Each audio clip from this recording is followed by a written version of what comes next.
आता पाहणार आहोत टॉप 9 मोठ्या घडामोडी। राज ठाकरे नरेंद्र मोदी यांना जास्तच घाबरलेत। भगतसिंह कोश्यारी यांची टीका, तर छत्रपती शिवरायांच्या भूमीत मोदींना घाबरू नका, त्यांच्या जवळ जा, कोश्यारींचा राज ठाकरेंना सल्ला।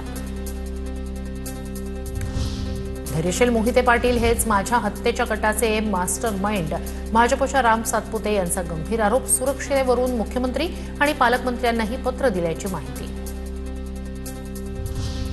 माजी आमदाराला कोण मारणार, उत्तम जानकर यांची राम सातपुतेंवर टीका, तर कोणी काहीही म्हटलं तरी संबंधितांवर कारवाई होणार, मंत्री जयकुमार गोरे यांचं प्रत्युत्तर।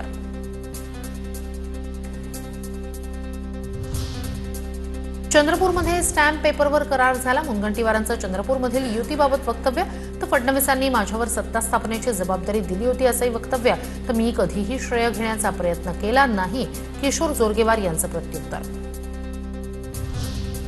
चंद्रपूरमध्ये भाजपचा महापौर बसल्यानंतर सुधीर मुनगंटीवार यांचे रील्स व्हायरल, किंगमेकर म्हणत किशोर जोरगेवार यांना डिवचण्याचा प्रयत्न।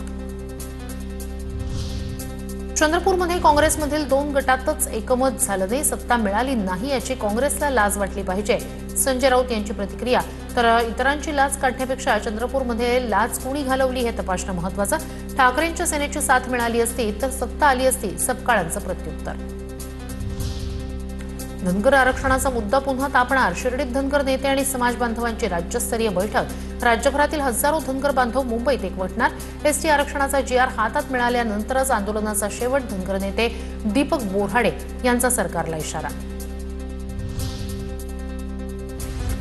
सिंधुदुर्ग जिल्हा नियोजन बैठकीत आरोग्याचा प्रश्न ऐरणीवर, ट्यूमर असलेल्या महिलेला प्रेग्नन्सी रिपोर्ट दिल्याचा धक्कादायक प्रकार समोर, मेडिकल कॉलेजच्या निष्काळजीपणावर निलेश राणे यांचा संताप। ठाणे जिल्हाधिकारी कार्यालयात जिल्हा नियोजन समितीची बैठक संपन्न, पालकमंत्री एकनाथ शिंदे यांच्या उपस्थितीत बैठक। ठाण्यातील विविध समस्यांवरून एकनाथ शिंदे यांनी अधिकाऱ्यांना सूचना केल्या, रस्त्यासंदर्भातील कामं व्यवस्थित न केल्यास अधिकाऱ्यांवर कारवाई करणार, शिंदेंचा इशारा।